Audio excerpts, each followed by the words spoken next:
Social media is something that we all want to run away from, but we can't escape. It has gotten into every single part of our lives. No matter how old you are, it seems like somebody is sending you an Instagram reel, a TikTok, and even right now you're watching me, this content on some form of social media. And no matter how much we want to get away from it, again, social media controls and consumes every single part of our life. And it seems like we cannot figure out a way to stop it from seeping in to our mental health and affecting not only us, but the younger generations. And I believe the only way to get around and fixing this crisis right now in America, the social media crisis, is by banning social media for anybody under 18. We have other countries, developed countries around the world, already taking the same precedent. Australia specifically wanting to ban and get all children off social media. I think this is a key and essential thing and something that we have to be very, very strict about. And it comes by regulating the companies and the social media corporations that are benefiting off children having access to their apps and getting used to things and using their platforms when they should not be on them.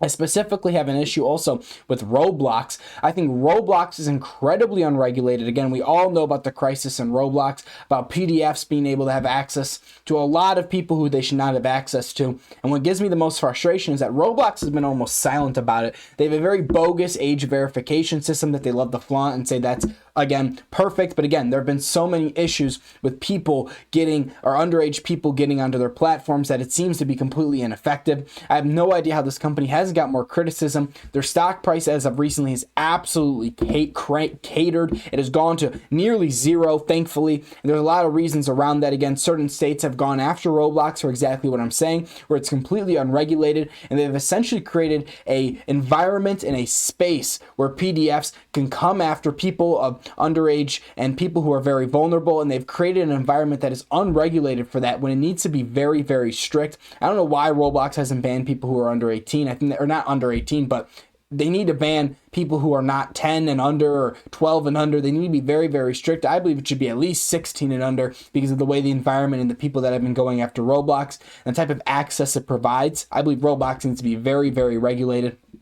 And on top of that, I know it's very hard to do that, regulating certain video games like that. But again, social media is a completely different animal in that sense of the way. Social media needs to be banned from underage people simply for the fact that people not only can't control themselves, but they don't understand the effects of social media in the short term. People want to consume. And once you get on the content, we all understand how hard it is to stop doom scrolling and stop the habit of wanting just to use your phone and use social media to stay in the loop. FOMO is probably the worst fear and the worst crisis among social media. But also with it is, again, young people don't understand the effects of it and how consuming and constantly scrolling affects them. And they're not going to stop because, again, they enjoy doing that, especially at a super, super young age. If you're below 12 or 14, you're not going to listen to anybody telling you to stop watching your favorite YouTuber or playing your favorite video game nonstop. I don't think video games are a completely different aspect. Again, it's hard to regulate a video game because there's so many different caveats to it. Roblox is single player or multiplayer, so how do you do it? I don't really know, but all I know is the corporations need to be held more accountable for it. But again, on top of that, I believe why we should ban social media for people under 18 is because they don't understand the mental health effects that it has for them. Depression, anxiety, again, we've heard it a million times, how social media affects all of us, gives people eating disorders and makes us feel this essentially left out of society. And also we feel beneath a lot of people who are posting online. And the other thing I want to get across is that social media is completely fake. I think there should be another thing that these corporations are branding on the top and branding to all of their users is that everything you're seeing on these online platforms nowadays, it could also be AI, but it's usually fake and it is people putting on an act. That is, again, hard to regulate and get people to know. But I think that is what is destroying so many people's mental health is they're not understanding that everything you see online is an act. Every single person you see is putting on some sort of facade. They're not really, again, they're trying to consume. They're trying to have content for you to consume. They are in some aspect, again, trying to help you be your friend. Again, it's a political finance channel. I'm trying to help you guys grow your mind and how to debate and your way to formulate arguments and where to get your knowledge from. And I'm trying to teach you how to invest and make great stock picks and make a ton of money. But at the end of the day, people are putting their entire mental well-being into these social media influencers. And as much as I want you guys to like me, I hope you're not putting your entire well-being on me, comparing yourself to me every single day. Because at the end of the day, I'm just a normal person like you and me. And that's what these social media platforms have essentially destroyed, is the normality between people, the parasocial relationships. I can't tell you how many times I've seen people obsessed with celebrities that obviously have no idea who you are ever in the world. They will never acknowledge you. And it's very, very sad. And obviously, it's it's heartbreaking, but at the end of the day, that is what social media has created, is people want to latch on to the people they're watching at home, because again, it is hard to sometimes feel connected in a social media world now where people are constantly on their phones. There's a lot of loneliness nowadays. So latching on to these creators seems to be the natural thing. And that is why I believe from under 18, we have to ban this, because you're creating habits in people that they have no idea that are completely self-destructive. You're taking people away from creating. You're taking people away from the arts, exploring science, exploring what the beauties of the universe are. And again, they're getting latched onto the Justin Biebers of the world. Another iconic speech by an infamous podcaster online. But getting latched onto the Justin Biebers of the world, sports and sports gambling, I believe it is the true poison, and is what is going to destroy Gen Z if we don't get our hands on it. I believe that 100,000 of us are going to rise up from Gen Z and make it all right. So it's okay. I have faith in us. But again, for the rest of Gen Z, what are you going to do when you have a crippling sports addiction? You're constantly doom scrolling, and all of a sudden you're into your life 30 years and you've created nothing. You have just a college degree and a career that's going to get taken by AI.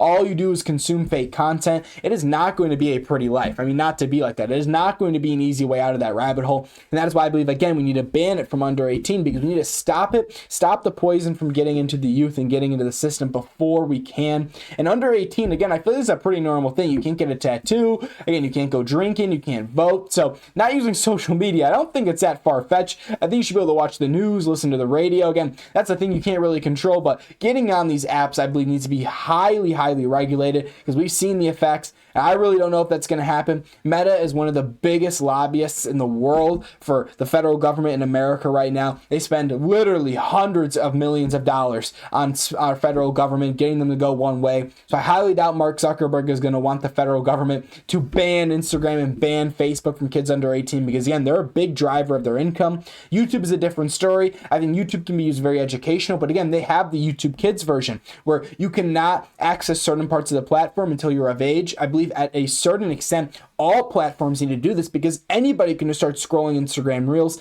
and we know what is on Instagram Reels. It really isn't the most child-friendly place, I would say, ever. Most of the time, right when you open it up, even on a new account, you're getting reels that are completely unfiltered, and the algorithm is trying to figure you out. And a lot of times, content online is just pure shock content, and that's where this all stems from, where you start getting addicted at a young age, even from your first scroll, from that first hit of dopamine, from that first shock content video, that first video that makes you laugh, that first video that scares you, that makes you remember something. Again, that is what social media does, is it creates those hits of dopamine that have destroyed our society and have made us completely complacent. And I believe this will change again with Gen Z. I hope we get a social media ban, or at least in some way a kids version of every single app, where if you're under 18, you have a very, very restricted version, and you're not seeing all the fake content and the nonsense that is destroying our generations.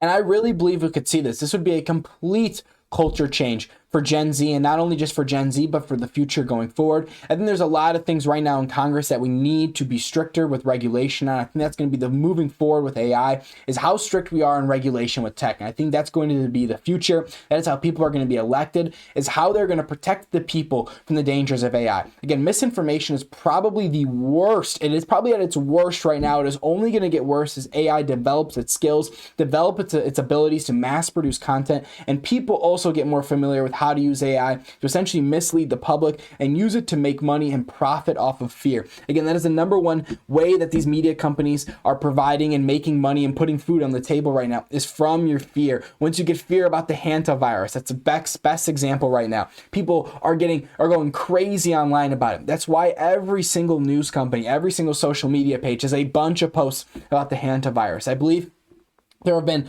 less than 20 people diagnosed, or less than 40 people diagnosed with the hantavirus right now. There have been over 100,000, I believe, news articles and, again, social media blog posts about the hantavirus since it's first come out. Again, less than 40 cases. There are much worse diseases that have far more than 40 cases every single year that get no publicity. But again, once in a while, you have these fear factors that make the people go crazy. You have the guy making the video on the cruise ship. Again, it's an anomaly. It goes viral, and that's what these companies latch onto, and that's what we need to regulate. It's hard to regulate media because that gets unregulated in the First Amendment, but regulating fake information, AI information, deep fakes, fake AI voices, videos, photos, everything you can name, we need to regulate, especially with the fake information. there should be a huge fine. I know a couple states have already proposed this in their states, where if you're caught creating AI videos and posting AI videos and saying they're real and there's no claim that there's AI anywhere on the video, you'll be fined hundreds of thousands of dollars. Even a normal person like me and you, I think that sets a great precedent, and that's what we need to do. If you're not watermarking every single video that you're making with AI, saying it's AI, saying this is fake, then you should be punished for it, because it is going to destroy our society if we do not get ahead of it right now. We need to regulate every single bit of tech. Again, part of that I believe is getting it out of the youth's hands. Again, a strict social media ban under 18, punishing any sort of person who's using AI for misinformation or malicious things online. And my number one thing I've always harped on is voice deepfakes, and any sort of deepfake that is used maliciously. We need to harp up these fines and the jail time, especially for voice deepfakes on scammers. If you were caught scamming using voice AI or trying to scam people in some sort of way like that, you need to be harshly punished and set the precedent. This cannot happen in America.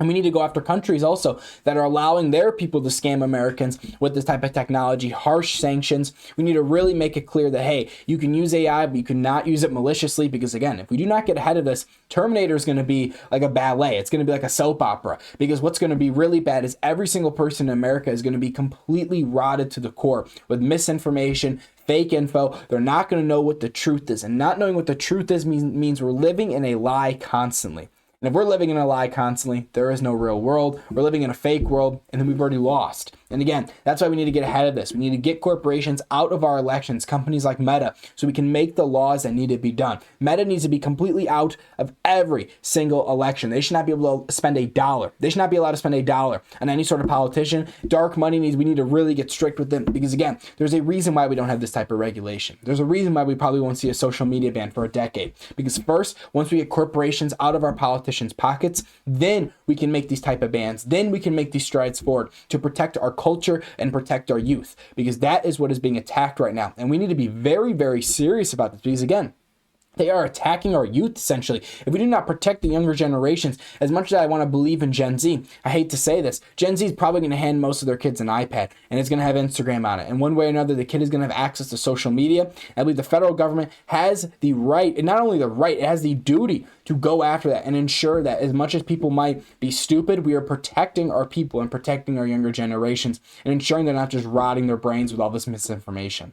But again, there is a lot of different roadblocks that are going to have to fall into place, that we're going to have to topple as a generation in order to ensure that we can get social media and get misinformation out of our lives. But it all starts by going to the polls. For some reason, generations before us have forgotten how important it is to vote, how important it is to go to the polls. Because if we get representatives in the government that truly want good change and want to represent us, then it's going to be a lot easier to get these things done. Because right now, our politicians have been in there for generations, some of them literally decades. You got Nancy Pelosi, a career politician. You have Chuck Schumer. You can name a dozen politicians that have been in politics forever that have not done anything productive, but for some reason, states have kept electing them, kept putting them into power. That needs to change with Generation Z. We need to vote in representatives, vote in people from our generation that want to represent us and want to lead us in a future that has no corporations controlling us. And that is why it is so important to go and vote. We need to get people out and voting in. I'm so sick of people saying they didn't vote and saying it doesn't matter, my vote doesn't count. Because if we all get up and we all start voting, all of a sudden our vote really does matter. And it's not only just you, it's you getting people going up to vote for the people that you believe in, the representatives. If you can go get your family to go vote in the representative you believe in, all of a sudden your vote has multiplied. You have now 4 votes, 5 votes, 10 votes, 50 votes. Imagine I can get 1,000 people on my channel, and I run for a local thing in Chicago, and I get 1,000 people from my channel who vote for me, and I win the election. Again, in a local election, not many people come out to vote. 1,000 people who vote for me, that would be insane. That would change. Now, again, I want to do good for the people. That could really change tens of thousands of people's lives, even hundreds of thousands if I get a real position in Chicago. That could change 1 million people's lives. If the right amount of people want to go to the polls and want to see some change, we could really get all sort of corporate lobbying out of Chicago specifically. Again, most of these types of big changes that we want to see at the federal level have to start at a local and a state level, because then we set the precedent for other states, and then all of a sudden it works its way up to the federal level. These changes that I'm proposing, again, a huge social media ban, this doesn't take a couple days, a couple weeks. This takes years. This takes a generation fighting for the future, fighting for the next generation. And that's what I want. And that's why I started the Tommy Stone Show, to get me and you, get our generation off their feet, into the polls, and finding representatives who want to do the same things that I just proposed. And there are a million, there are a ton of different corporations and currently foundations being put together that want to get corporations out of lobbying, and I highly recommend you go check them out. I will be discussing them more in future videos, and I'm trying to get some collabs going in the future. So again, please stay tuned on the Tommy Stone Show for more on this topic, because we are going to be diving deep into it. But this is just the intro. Thank you all so much for watching. I really hope you enjoyed it. Again, if there's one thing I can leave with you, go read up on the Sons of Liberty, get some fire under you, and get in those polls. Thank you, everybody. Again, go follow the Tommy Stone Show on TikTok and Instagram if you haven't already. Please subscribe, hit that subscribe button, like and comment on this video. Again, these videos take me a little bit to do, so it really means a lot. Helps me keeps producing them. So please subscribe. Go follow me on my other handles at the Tommy Stone Show on TikTok and Instagram. But as always, have a fantastic day. Thank you guys.